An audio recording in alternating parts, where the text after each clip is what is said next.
It is Friday! Sorry, the baby's sleeping, so I'm gonna keep it down. But Angelina is putting the baby down, which means it's Friday night, and Angelina and I are gonna have a date night. Welcome to my kitchen. I'm Joel. You're hanging out with me for the next 15 minutes because I'm gonna show you a recipe that you can bust out like no one's business and make a delicious, impressive, eye-rolling meal. And today, it's all about steak and potatoes. Again, I'm kind of doing a date night thing with the missus. And so we're gonna do a really cool, kind of more efficient, cheaper cut top round steak with a dirty pan gravy and then hash browns. So all under 15 minutes. Is it possible? I don't know. Oh, and one more thing. It's Friday, so I gotta make myself a little nightcap because it's been a long week. Howard, 15 minutes? I'm ready, sir. Good to go? Boom. Here we go. All right, so step one is I'm gonna get 2 pans, not 1, 2 pans on the heat. I'm gonna switch these up.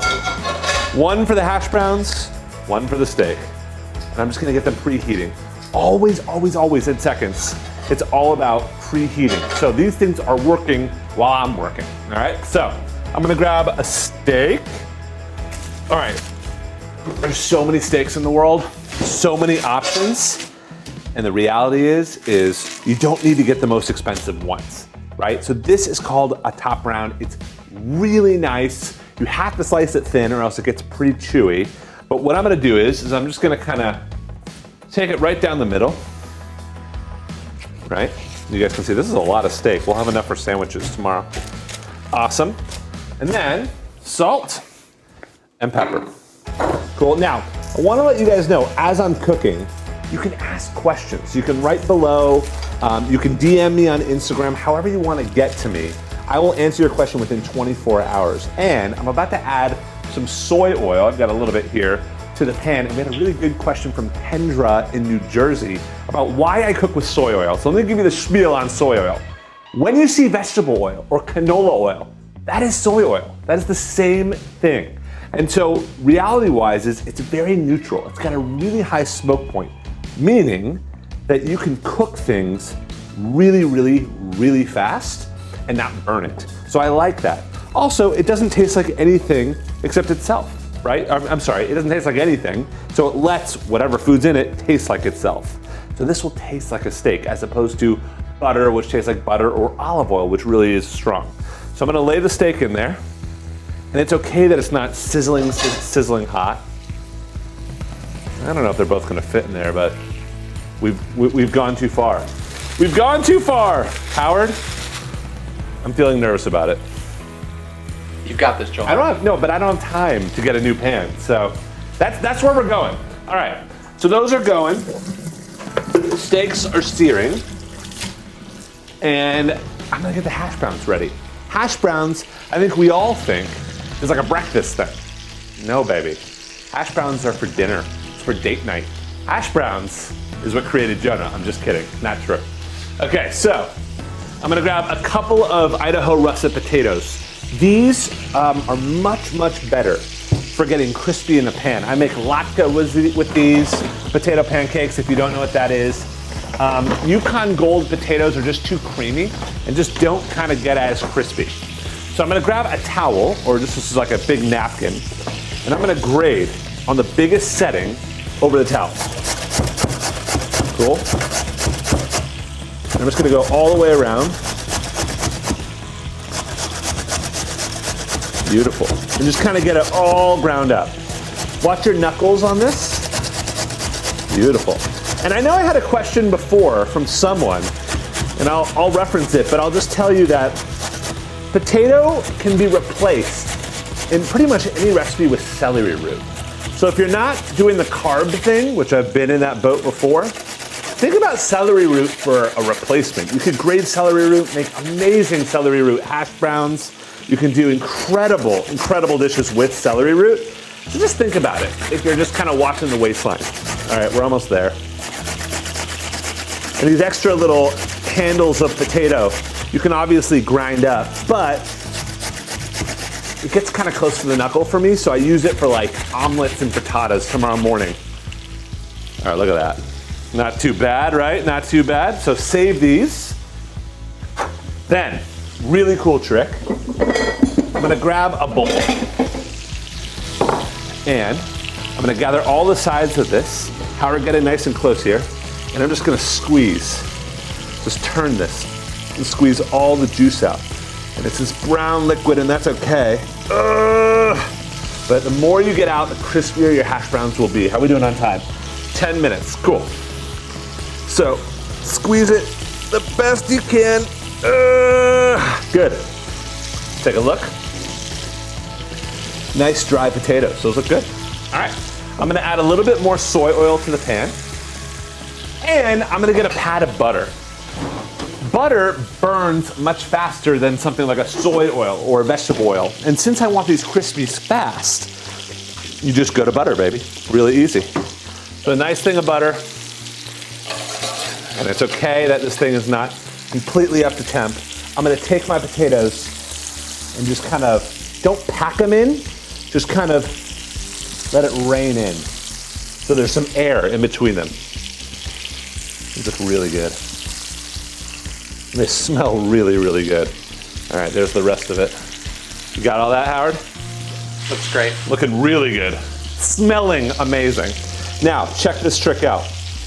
This sludge in the bottom of the bowl, okay? This is really weird, but just go with me. This is called seconds. The show is all about kind of food that you would not normally think is your first choice. But if I move the sludge, Howard, can you get in there? You can see that there's this little film kind of starting to create. That is potato starch. So we're gonna let this sit for about 5 minutes and then reincorporate the starch into the potatoes, and that actually helps them get really crispy. So you'll see, I'll show you what I mean. All right, lots of salt on here. Lots of salt. The potato, you guys know. And then lots of pep. Beautiful. All right, I'm gonna grab like the one tool that you use on Thanksgiving and no other time. This is perfect for this. Kind of toss it all around. You can just kind of see this thing starting to work. Cool. So, potatoes are crispy and getting nice and hot. I'm gonna actually switch these up. And the steaks, check these out. Get in there. I'm gonna flip them. Now watch this trick. If you don't have a lot of color, think butter again, right? Like butter's gonna bring you kind of that burn element. So, butter in. My neighbor, Dave, who also shoots all the beautiful still photography for this show, brought me over some thyme from his garden. So I've had this thyme bumping around the actual fridge itself. Whenever I put fresh herbs in the actual fridge, I just wrap it up in some wet paper napkin, and it's gonna keep it really nice. So I've got all this amazing thyme. I'm gonna just toss that into the butter. You can hear it pop. Howard, how does that smell? It smells awesome. Doesn't that smell awesome? And then I've got garlic, right? Just whole cloves of garlic. Smash. Cool. And then in, whole, right into the butter. So this is a really cool trick. And get really close into it. Do you know what I'm gonna do, Howard, or no? I don't. Don't? You have no idea? I do know you're coming up on 7 minutes left. Oh. Thanks for a time check, Howard. Thanks for the anxiety attack. Okay, so get in really close here, Howard. And you can see the butter has melted and turned like brown butter. And I'm gonna tilt the pan towards me.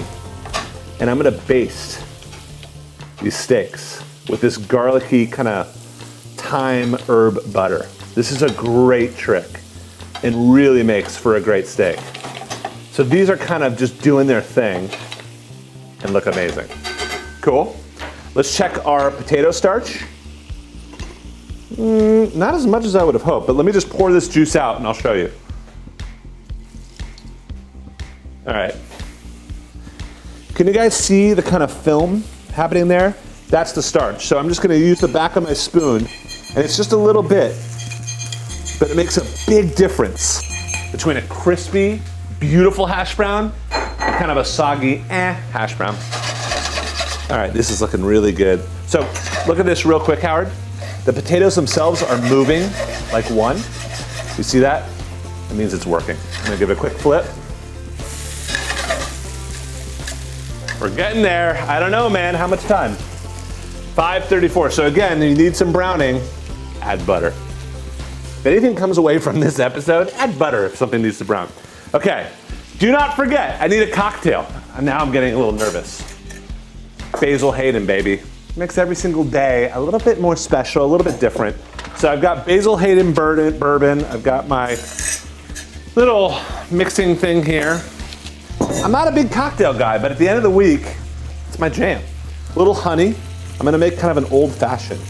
So about a teaspoon of honey. I do about 3 dashes of bitters. These are orange bitters. So 3 dashes of that. Then Basil Hayden, enough for a glass. So just kind of eye it. I would say like a shot glass and a half.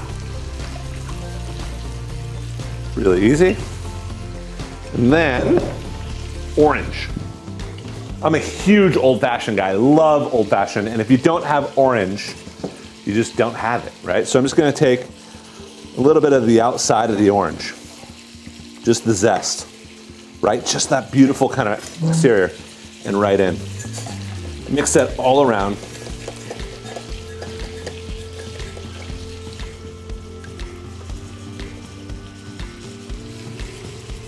I feel like I'm forgetting something. I don't know what I'm forgetting. I think it needs a little more honey. It's really good. Basil Hayden is so smooth. How am I doing on time? I think it's bitters. No, I put bitters in. Yeah. But no, you were spacing out. You were spacing out. Okay, so I need ice and a glass. Ice and a glass. Here we go. So this is so easy. Just grab some ice. And hopefully your ice maker is working. Mine, of course, is kind of on the fritz, but some really good ice, chunky ice. And here is our kind of nightcap. You got this, Howard? Really good. I love old fashions. You a fan? I do like Yeah? them. That. That's really good. Oh my God, that's really good. Okay, how we doing on time? Good. 3 minutes. Nice. Oh, really good. Okay. The steaks are doing their thing. I'm gonna take them out. Let me just make sure.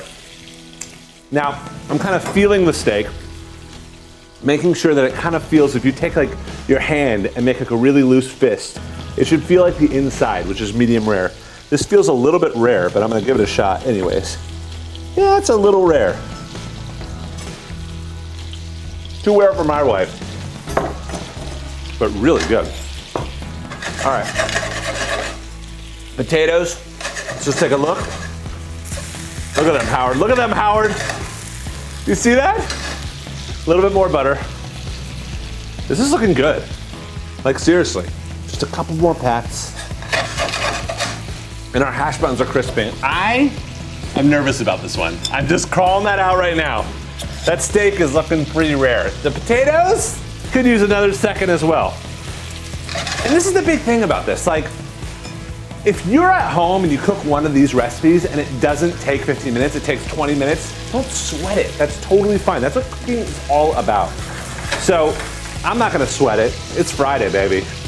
I'm taking it piece by piece, but at the same time, the baby's almost done. And Ange is coming out, so I do want to be kind of ready. I'm going to baste it a little bit more, maybe even flip it, and I might just leave it. It's looking good though, really good. Beautiful. Now, one thing you can do is make a pan sauce with all the bits that are left in the actual pan, and if you really want to speed up the process, you 100% can just cut the steaks in half. This one's looking pretty good actually. So I'm gonna take this steak out. Cool. And we'll let this one cook maybe in the oven, but I really wanna show you guys this pan sauce idea. So I'm gonna take a little bit more of this Basil Hayden, right? Hot pan, in we go. Watch your eyebrows, baby. Watch your eyebrows, and this is gonna cook down. I'm gonna add a little bit of cream. And that's just gonna and if you're ever worried about fire at home and that happens, and you're like, oh, it's so chefy, you can just blow it out like a birthday candle. Here goes the cream. It's gonna kind of cappuccino in and make it really marbly and delicious. That's awesome. Am I gonna make it, Howard, or no? Maybe. 43 seconds. Okay. The potatoes are pretty much there. I will say the beautiful gravy. I mean, this is gonna cook down to be perfection. Needs salt. It's really good. Let's check our steak. Oh yeah. A little rare, but not bad. Would you eat that? I'm gonna eat it, actually. All right, so here's how I'd plate it up. I'm gonna grab a plate, and I'm gonna grab a little bit of these hash browns. God, my wife is going to love this. This is so her jam. Look at this. Beautiful hash brown, crispy, the same time kind of fluffy, and a really big help to that was the potato starch that we saved. So here's that. We've got our steaks. I'm just gonna slice it nice and thin. And at home you might be like, you know what, that's too rare for me, but I can tell you right now, that's just how we like it in this house. Doesn't have to be this rare. Cook it for another 2 minutes. That's really good. And also the sauce is gonna kind of finish it. How are we doing on time? Time's up! No! Well, I'll finish it anyways. So I've got steaks. I'm just gonna kind of lay it over that. Looks really good, doesn't it? A little bit different than like your normal everyday steak. I'm gonna grab a little bit of this beautiful gravy. You can see it's thick. It's almost like caramel sauce, right, Howard? That's good. Yeah. And then right over it. Yeah. This is thebomb.com. Really beautiful. And I would say, I don't see the time, but we've got a cocktail, we've got crispy potatoes, we've got nice rare steak. You can cook it more if you want, but I would say 16 minutes, 17 minutes. And Angelina coming down to let the baby go. I'm honestly sweating so hard. The reality is it's been a long week, but so worth it. At the end of the week, it's so nice to sit down to something a little bit special, a little bit different. So I'm really excited to just break some bread with my sweetie pie. Hopefully you guys have something great planned this weekend. Thank you for tuning in. And of course, as always, head to readyforseconds.com to see the entire recipe and so many more episodes. Hopefully you had enjoyed it. Cheers and make yourself a nightcap.